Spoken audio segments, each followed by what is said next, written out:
사나야, 오늘은 넌 누나 따라 담배밭 좀 다녀와야겠다. 어머니의 목소리가 부드럽게 들려왔다. 사나는 누나의 얼굴을 살짝 바라보았다. 담배밭은 멀었고 호미질은 지루했다. 그러나 누나는 늘 그렇듯 주전자의 막걸리를 따르며 사카린을 탈탈 털어넣고 있었다. 야, 너 이거 한 고랑씩 다 하면 한 잔씩 줄게. 진짜 달달하다. 누나가 말했다.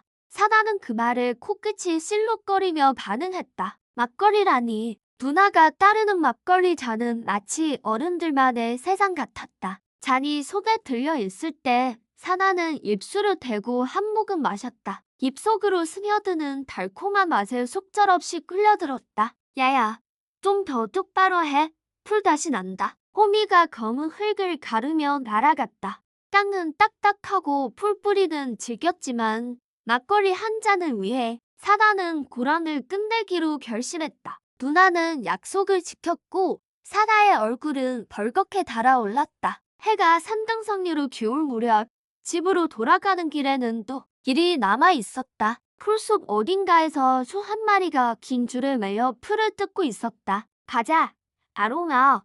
오늘도 고생 많았지. 사나는 소의 이마를 쓰다듬으며 천천히 끌고 갔다. 소의 등에는 하루 종일 내리쬐던 햇살이 내려앉아 있었다. 그 피부에서는 여름의 냄새와 먼지, 그리고 땀 냄새가 섞여 있었다. 집마당에 들어서자 사나는 아궁이 옆에 놓인 크의 소뚜껑을 바라보았다. 아직 불을 붙이지 않았지만 어머니의 목소리가 귓가에 맴돌았다. 사나야, 해가 산에서 팔 벌려 한 발쯤 남으면 소주 끓여라. 그 한 발이란 말이 늘 헷갈렸지만 어느 날부터 그는 하늘을 보며 대충 짐작하게 되었다. 솥에 풀을 넣고 사료를 퍼붓고 나무를 지펴 끓여가며 소는 마당 한켠에 얌전히 누워 있었다. 그 여몰 냄새가 모락모락 피어올랐다. 하루는 그렇게 저물어갔다. 어머니는 늘 저녁 늦게 읍내에서 돌아오셨다. 그 손에는 장바구니가 들려 있었고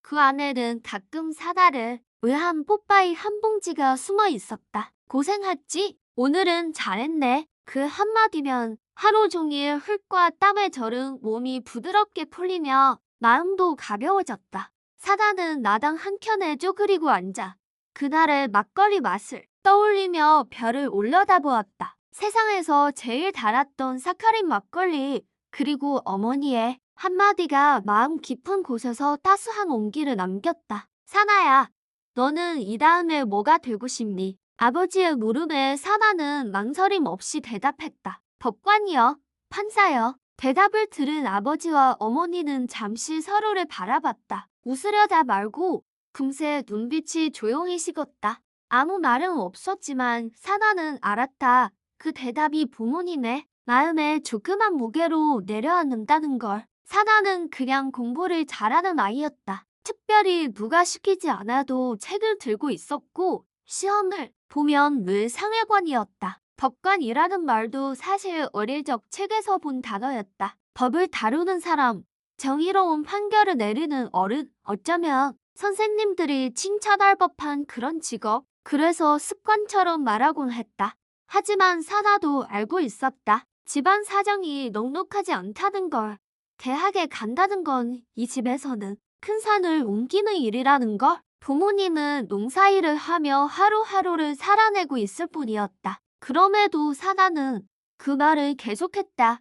판사가 될 거라고, 법관이 되고 싶다고, 마치 버릇처럼. 그럴 때마다 어머니는 웃으며 그래, 사나는 참 똑똑하니 뭐든 할 수 있을 거야 라고 말했지만 그 말 너머에 스치듯 느껴지는 씁쓸함을 사나는 모른 척해야 했다. 꿈이라는 건 원래 그런 건지도 몰랐다. 이룰 수 있어서 품는 게 아니라 그저 스스로를 위로하기 위해 입 밖으로 꺼내는 것. 그리고 사나는 여전히 법관이 되고 싶다고 말하곤 했다. 아무도 말릴 수 없도록, 마치 진짜 그 길로 향할 수 있다는 듯이. 사나의 마음속엔 늘 말못할 고민이 자리하고 있었다. 형은 장차 아버지를 따라 봉사를 지으면 될 테지만 자신은 무엇으로 살아가야 할지 막막하기만 했다. 시골을 벗어나면 뭔가 다른 세상이 있을 것 같았다. 하지만 막상 그곳에서 자신이 할 수 있는 일이 무엇인지 떠오르는 그림은 하나도 없었다. 학교를 마치고 돌아오는 길, 사라는 종종 돈두렁에 홀로 앉아 있었다. 멀리 보이는 산능선 너머로 해가 천천히 기울고 바람은 벼이삭을 스치며 노랗게 물든 들판을 흔들었다. 그 사이에서 사나의 마음은 허공을 맴돌았다. 나는 어디로 가야 하지? 아무도 대답해주지 않는 물음이었다.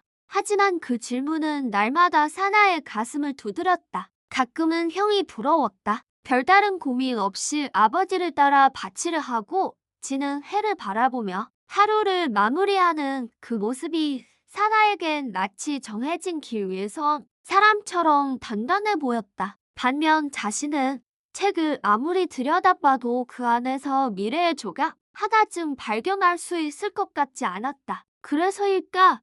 언젠가부터 사나는 책보다 바깥 세상이 더 궁금해지기 시작했다. 어느 날 교실 담임 선생님이 진로 상담표를 나눠주며 말했다. 이제 결정해야 한다. 충주고 상고 공고 중 하나는 골라야지. 아이들은 너나 비충주고 간다. 공고가 나 하며 떠들썩했지만 사나는 조용히 창밖을 바라보았다. 바람결에 흩날리는 나뭇잎이 마치 자기 미래처럼 가벼웠다. 그날 저녁 식사를 마치고 마루에 앉았을 때였다. 아버지가 마루 끝에서 말없이 담배를 붙이다가 문득 말을 꺼냈다. 하고 싶은 거 있어. 무심하게 던진 한마디였지만 사나는 그 말이 오래도록 가슴에 맴도는 걸 느꼈다. 잠시 망설이다가 조심스레 입을 뗐다. 그냥 상고 갈까 해요. 취직도 해야 하고. 나를 낳친 사나는 부모님의 표정을 살폈다. 두 분은 아무 말 없이 고개만 끄덕였다. 그 고갯집 속엔 안도와 미안함, 그리고 어쩔 수 없음이 뒤섞여 있었다. 아마 사나도 알고 있었다. 대학은 사치였다. 집안 형편은 형도, 문화도, 아무도 그 길로 보내지 못했다. 그래서 상고, 그래서 취직, 그래서 묻어두는 꿈. 그 밤 사나는 마당 끝에 쪼그리고 앉아 하늘을 올려다봤다. 별은 유난히 많았고 그 사이사이로 잊히지 않는 질문 하나가 여전히 가슴을 울리고 있었다. 나는 어디로 가야 하지? 겨울 들판은 말이 없었다. 모든 것이 쉬고 있는 계절, 나다를 털어낸 벼 그루터기들만이 누렇게 말라버린 땅 위에 조용히 고개를 숙이고 있었다. 사나는 충주 상고 합격자 임시 소집일을 마치고 시외버스를 타고 집으로 돌아오고 있었다. 버스 안은 따뜻했다. 앞자리에 앉은 모이는 꾸벅꾸벅 졸고 있었고 뒷자리에서 아이가 까르르 웃었다. 사나는 차창에 이마를 기대고 희미하게 성에 낀 유리를 손끝으로 문질렀다. 유리 밖으로는 굽이진 도로와 고요한 겨울 들녘이 스쳐 지나갔다. 그때였다. 버스 안라디오에서 낮고 또렷한 아나운서의 목소리가 흘러나왔다. 충주상업고등학교 신입생 장학생 명단을 알려드립니다. 수석 김민수, 2등 박정호, 3등 김사나. 라디오의 멘트가 끝나자 순간 버스 안의 소음이 멀어졌다. 사나는 그대로 굳어버렸다.